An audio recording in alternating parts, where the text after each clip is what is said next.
Hello everyone, आप सभी का नोमिता टू डू लर्निंग में स्वागत है। दोस्तों, अभी हम लोग देखेंगे इस वीडियो में मेकिंग ऑफ इंडियन कॉन्स्टिट्यूशन।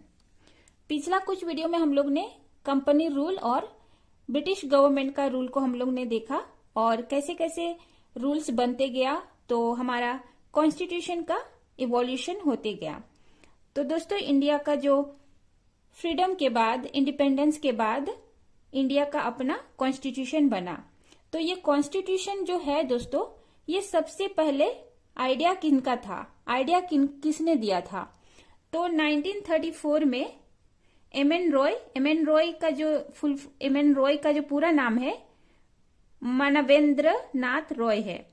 दोस्तों, सबसे पहले 1934 में एम एन रॉय के द्वारा आइडिया दिया गया था कॉन्स्टिट्यूएंट असेंबली का इंडिया के लिए कॉन्स्टिट्यूएंट असेंबली का आइडिया दिया एम एन रॉय ने 1934 में कि इंडिया का अपना कॉन्स्टिट्यूशन होना चाहिए।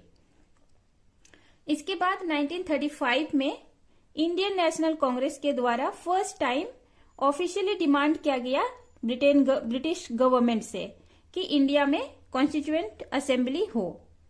इसके बाद दोस्तों 1938 में पंडित जवाहरलाल नेहरू ने डिक्लेयर किया कि इंडिया के पास इंडियन कॉन्स्टिट्यूशन होगा, इंडियन कॉन्स्टिट्यूशन बनेगा, वो भी बिना किसी आउटसाइडर्स के इंटरफेयर का। दोस्तों 1938 में पंडित जवाहरलाल नेहरू ने डिक्लेयर किया था। इसके बाद 1940 में क्या होता है दोस्तों, 1940 में ब्रिटिश गवर्नमेंट द्वारा एक्सेप्ट किया जाता है कॉन्स्टिट्यूएंट असेंबली का। इंडिया के लिए कॉन्स्टिट्यूएंट असेंबली का ब्रिटिश के द्वारा एक्सेप्ट किया जाता है 1940 में, और इसी एक्सेप्टेंस को ब्रिटेन के द्वारा एक्सेप्ट किया गया कॉन्स्टिट्यूएंट असेंबली का डिमांड को, उसको ऑगस्ट ऑफर के नाम से जानते हैं। 1940 में ब्रिटिश गवर्नमेंट द्वारा कॉन्स्टिट्यूएंट असेंबली का डिमांड को एक्सेप्ट कर लिया जाता है।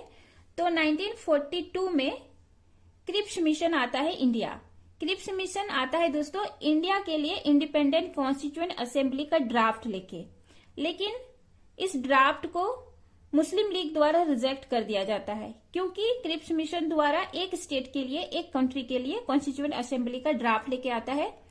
तो मुस्लिम लीग का डिमांड था कि दो नेशन बने, दो अलग अलग कंट्री बने।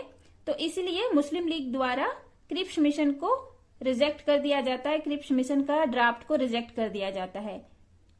इसके बाद मुस्लिम लीग के डिमांड पे फिर दो कॉन्स्टिट्यूएंट असेंबली का ड्राफ्ट बनता है, फिर दो कंट्री बन जाता है, दो नेशन में इंडिया डिवाइड हो जाता है। तो इंडिया इंडिपेंडेंट हो जाता है दोस्तों 1947 में, और इंडिया को इंडिपेंडेंट कॉन्स्टिट्यूएंट असेंबली मिल जाता है। तो इंडिया को इंडिपेंडेंट कॉन्स्टिट्यूएंट असेंबली मिलता है, तो फिर हमारे जो लीडर्स थे वो इंडिया के लिए कॉन्स्टिट्यूशन तैयार करने में लग गए। तो कॉन्स्टिट्यूशन को तैयार करने में फिर बहुत सारे कमिटीज बने, major committee, minor committees, drafting committees. तो उसको हम लोग अभी देखेंगे। तो पहले हम लोग देखेंगे दोस्तों मेजर कमिटी। तो मेजर कमिटी में एक कमिटी बैठता है पंडित नेहरू के अंडर में, पंडित जवाहरलाल नेहरू के अंदर में।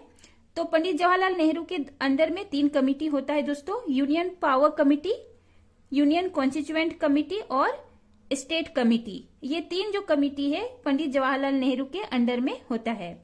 दूसरा दोस्तों, सरदार वल्लभ भाई पटेल के अंडर में जो कमिटीज बैठती है वो है प्रोविंशियल कमिटी।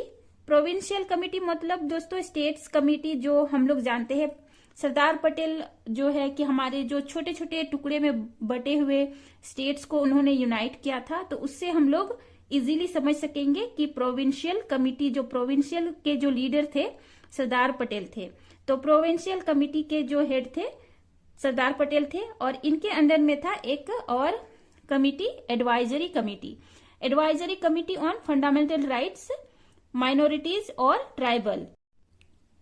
तीसरे मेजर कमिटी के जो मेंबर थे दोस्तों डॉक्टर बी आर अम्बेडकर जो थे, इनके अंदर में ड्राफ्टिंग कमिटी था। ड्राफ्टिंग कमिटी के जो हेड थे बी आर अम्बेडकर जी थे। और चौथे मेंबर थे डॉक्टर राजेंद्र प्रसाद जो दोस्तों जो हमारे इंडिया के जो फर्स्ट प्रेसिडेंट भी थे। तो इनके अंदर में जो था रूल एंड प्रोसीड्यूर और सेकेंड जो कमिटी था स्टीयरिंग कमिटी। ये 2 कमिटी जो थे डॉक्टर राजेंद्र प्रसाद के अंडर में था। अभी हम लोग देखेंगे माइनर कमिटी। माइनर कमिटी में वैसे तो बहुत सारे लोग हैं दोस्तों, लेकिन जो इम्पोर्टेंट है उसको मैंने यहाँ पे लिखा है। तो पहला है फिनांस एंड स्टाफ कमिटी, जो डॉक्टर राजेंद्र प्रसाद के अंडर में था। और दूसरा है ad hoc committee on national flag. दोस्तों ये नेशनल फ्लैग के नाम से मुझे लगा इंपॉर्टेंट है, ad hoc committee on national flag. तो ये जो कमिटी था ये भी डॉक्टर राजेंद्र प्रसाद के अंडर में ही था, डॉक्टर राजेंद्र प्रसाद जी के अंडर में था। और तीसरा है दोस्तों लिंग्विस्टिक प्रोविंस कमीशन। ये बहुत इंपॉर्टेंट है, ये बहुत सारे एग्जाम में पूछे गए। लिंग्विस्टिक प्रोविंस कमीशन के जो हेड थे एस केदार जी थे। इन्होंने रिकमेंड किया था कि स्टेट जो बनेगा भाषा के हिसाब से बनेगा, जैसे जिस एरिया में ज्यादा एक भाषा बोलने वाले लोग हैं उसको एक स्टेट बनाया जाए। अभी हम लोग देखेंगे ड्राफ्टिंग कमिटी के मेंबर्स। दोस्तों ये जो ड्राफ्टिंग कमिटी थे इनके मेंबर्स को अभी हम लोग देखेंगे। तो सबसे पहले मेंबर्स थे डॉक्टर बी आर अम्बेडकर, जो ड्राफ्टिंग कमिटी के हेड या चेयरमैन भी थे। दूसरे हैं एन गोपाला स्वामी। और तीसरे मेंबर थे दोस्तों अल्लादी कृष्ण स्वामी अय्यर। चौथे हैं डॉक्टर के एम मुंशी। पांचवे हैं सैयद मोहम्मद सादुल्ला। और सिक्स्थ मेंबर जो है दोस्तों एन माधव राव, जो बाद में रिप्लेस किया गया बी एल विट्टर द्वारा। और सेवेंथ जो मेंबर थे दोस्तों ड्राफ्टिंग कमिटी के टी टी कृष्णा मचारी, जिनको रिप्लेस किया गया था बाद में डीपी खैतन द्वारा। तो ये जो 7 मेंबर्स थे दोस्तों ये सारे ड्राफ्टिंग कमिटी के मेंबर थे, जिनके head B are Ambedkar ji थे। दोस्तों हमारा जो इंडियन कॉन्स्टिट्यूशन में जो बनने में जो टाइम लगा था 2 years 11 month and 18 days, 2 साल 11 महीना 18 दिन। दोस्तों हमारा ड्राफ्टिंग कमिटी द्वारा दुनिया के कई देशों का जो कॉन्स्टिट्यूशन है उसको पढ़ के बनाया गया। तो 2 साल 11 महीना 18 दिन लगा। और ये जो बनके तैयार हुआ दोस्तों 26 नवंबर 1949 को कंप्लीटली बनाया गया। मतलब कि 26 नवंबर 1949 तक इसको प्रमाणित किया गया कि हाँ इंडियन कॉन्स्टिट्यूशन अब बन गया है। लेकिन 26 जनवरी 1950 को इसको इफेक्ट में लाया गया, मतलब इसको लागू कर दिया गया। तो यहीं पे हमारा मेकिंग ऑफ कॉन्स्टिट्यूशन खत्म होता है दोस्तों। अगले वीडियो में हम लोग फिर मिलेंगे एक नए टॉपिक के साथ। आज के लिए इतना ही। Thanks for watching. जय हिंद।